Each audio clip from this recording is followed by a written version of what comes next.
गुरु प्यारी साध संगत जी, नमस्कार जी। आप सब कैसे हो?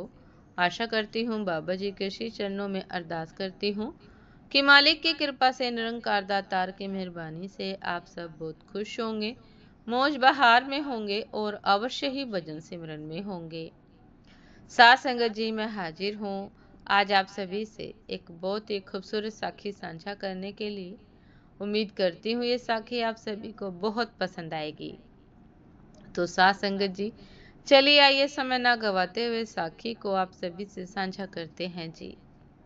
साथ संगत जी, एक समय मोची का काम करने वाले व्यक्ति को रात में भगवान ने सपना दिया और कहा कि कल सुबह मैं तुम्हारे घर आ रहा हूँ, तुम्हारी दुकान पर आ रहा हूँ तुमसे मिलने।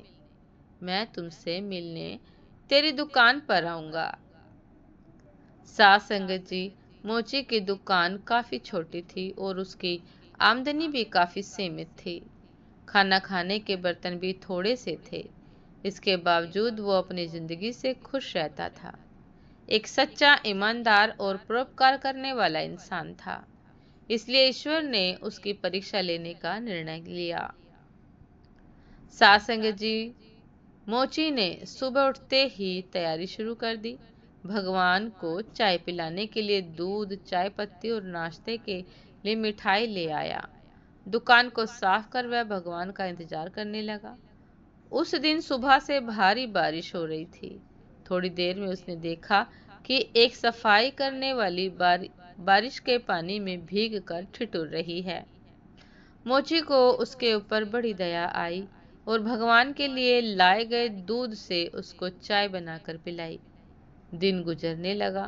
दोपहर 12 बजे उसे एक बच्चे को लेकर एक महिला आई। दोपहर 1 बजे एक महिला एक बच्चे को लेकर आई और कहा कि मेरा बच्चा भूखा है, इसलिए पीने के लिए दूध चाहिए। मोची ने सारा दूध उस बच्चे को पीने के लिए दे दिया। इस तरह से शाम के 4 बज गए। मोची दिन भर बड़ी बेसब्री से भगवान का इंतजार करता रहा। तभी एक बूढ़ा आदमी जो चलने से लाचार था आया और कहा कि मैं भूखा हूँ और अगर कुछ खाने को मिल जाए तो बड़ी मेहरबानी होगी। मोची ने उसकी बेबसी को समझते हुए मिठाई उसको दे दी। इस तरह से दिन बीत गया और रात हो गई। रात होते ही मोची के सब्र का बांध टूट गया और वह भगवान को उल्हाना देते हुए बोला, वाह रे भगवान, सुबह से रात कर दी मैंने तेरे इंतजार में, लेकिन तू वादा करने के बाद भी नहीं आया।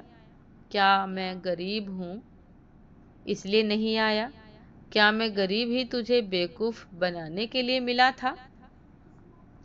सात संगत जी, तभी आकाशवाणी हुई और भगवान ने कहा कि मैं आज तेरे पास एक बार नहीं 3 बार आया और तीनों बार तेरी सेवाओं से बहुत खुश हुआ और तू मेरी परीक्षा में भी पास हुआ है, क्योंकि तेरे मन में परोपकार और त्याग का भाव सामान्य मानव की सीमाओं से परे है।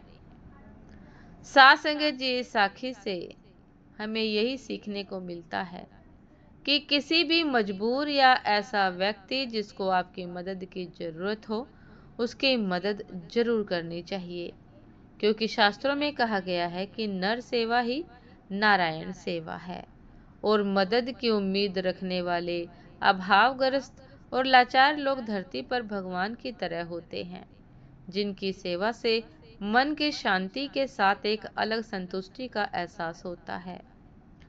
साथ संगत जी, आइए हम भी अपने दिन की शुरुआत परमात्मा के सुमिरन से करते हैं, किसी की सेवा से करते हैं, किसी को खुश करके मालिक की दिन की शुरुआत करते हैं। साथ संगत जी, यदि हम परमात्मा के बनाए किसी भी जीव को खुश करते हैं तो साथ संगत जी, परमात्मा स्वतः ही खुश हो जाता है। इसलिए सदैव अपने आसपास अपने जरूरतमंदों का ख्याल रखिए, मदद अवश्य कीजिए, क्योंकि यदि आप मदद करेंगे, सेवा करेंगे तो परमात्मा स्वतः ही प्रसन्न होकर आपको आशीर्वाद देंगे। साथ संगत जी, ये थी आज की एक बहुत ही खूबसूरत साखी। उम्मीद करती हूँ ये साखी आप सभी को बहुत पसंद आएगी। यदि पसंद आए साथ संगत जी तो लाइक कमेंट शेयर करना ना भूलिएगा। चैनल पर जो भी नए हैं कृपा करके सब्सक्राइब कर लीजिएगा, ताकि चैनल पर मिलने वाली सभी शब्द साखियों की अपडेट आप सभी को समय पर मिलती रहे। साथ संगत जी, आप हमें इंस्टाग्राम पर भी फॉलो कर सकते हैं। इंस्टाग्राम का लिंक डिस्क्रिप्शन बॉक्स में दिया गया है। तो साथ संगत जी, नमस्कार जी। आपसे फिर मिलते हैं एक नए शब्द साखी के साथ, एक नए खूबसूरत विचार के साथ। तब तक के लिए नमस्कार जी।